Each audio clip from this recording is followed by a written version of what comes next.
Pour la 40e manifestation de Ciné-Légende, Kino Pravda s'est penché sur le cas de Wajda de Haïfa Al-Mansour, mais aussi dans un autre registre du vilain petit canard de Gary Bardin, et ce, en 5 minutes.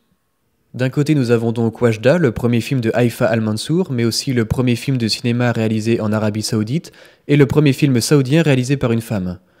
De l'autre, Le vilain petit canard, 24e film du réalisateur russe Gary Bardin, c'est un film d'animation et c'est l'adaptation d'un célèbre conte d'Anderson. Bien qu'assez différents dans la forme, Wajda et Le vilain petit canard suivent un même mouvement, celui d'un protagoniste poursuivant un rêve et qui pour y parvenir devra prendre de la distance avec son entourage. À présent, tentons de percevoir dans quelle mesure de nombreuses références légendaires et mythologiques se sont glissées dans ces deux longs métrages, et pour ce faire, examinons quelques thématiques récurrentes. Ces deux films sont avant tout des contes sur la différence. Pour Wajda, le rejet est presque volontaire, c'est sa personnalité rebelle et ses tendances occidentales qui en font une marginale. Wajda impose véritablement qui elle le fait surtout dans le cadre intime de la maison familiale, véritable terrain de liberté qui se traduit autant dans son comportement que par sa tenue. Mais cela a tendance à déborder jusqu'au cadre public de la rue ou de l'école, là où elle devrait logiquement se soumettre à de nombreuses règles et contraintes. Elle y expose ses attributs de la modernité. Dans de nombreux plans, on reconnaît Wajda à ses tennis aux lacets violets, véritable métonymie de la jeune fille. Là, ou encore ici. Pour le canard, c'est différent, car il s'agit de son aspect physique. Personne dans la basse-cour ne se reconnaît en lui, il est donc rejeté. C'est au sein même de sa famille que commence cette mise à l'écart, un point commun avec Cendrillon, Hansel et Gretel ou encore Blanche-Neige. Nos deux protagonistes sont également en marge de la communauté à laquelle ils appartiennent. Le thème du rejet est un moyen subtil de dépeindre la société qui les rejette. Qu'est-ce qui t'a pris? Tu n'as pas honte de faire entrer un garçon quand tu es seul? Ton père te tuerait s'il savait ça. Wajda et le petit canard détonnent dans le monde uniformisé qu'ils habitent. Wajda vit sous le poids des règles, le petit canard vit dans un monde martial et fermé sur lui-même.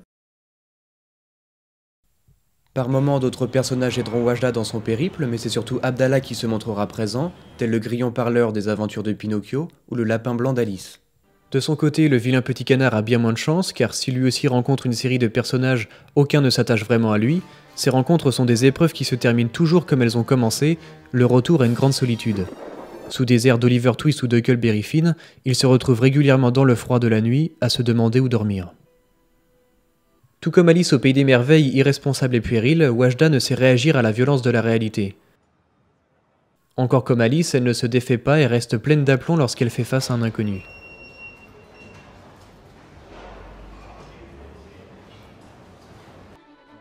Avec ce même aplomb, le canard fonce tête baissée lorsqu'il pense pouvoir intervenir. Ce sont des figures de l'enfance puis d'adultes en devenir. Le film du vilain petit canard met d'ailleurs en exergue cette évolution trop rapide. Les canetons se sont déjà métamorphosés que le vilain petit canard tarde à voir ses premières plumes apparaître. Mais ces deux héros ne sont pas n'importe qui. Le canard et Wajda sont forts et téméraires, ils représentent l'archétype de l'élu. Ils sont prédestinés à s'élever, à réussir au prix de douloureuses épreuves. À l'image de Jeanne d'Arc, Wajda est celle qui tient tête aux hommes dans un pays où les femmes doivent se soumettre. Elle lance des pierres, tue des zombies, elle veut faire du vélo car ça lui est interdit. Elle n'est pas masculine mais elle est au-dessus des critères de sexe. Elle est plus courageuse que certains hommes. Le vilain petit canard a aussi ce courage naturel et insouciant.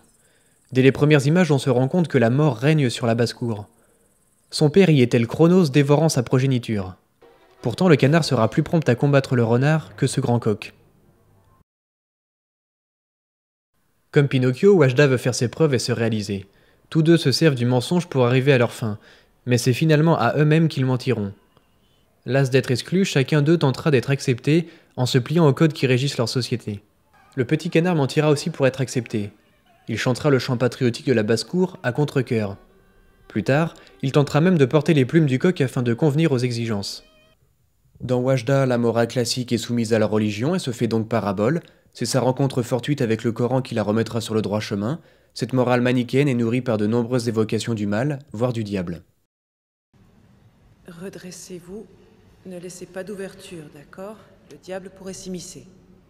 La morale du vilain petit canard est si présente qu'elle clôture littéralement le film par une citation.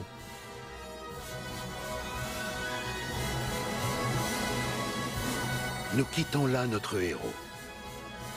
Ne perdons pas espoir. car dans chaque vilain petit canard, il y a un magnifique signe.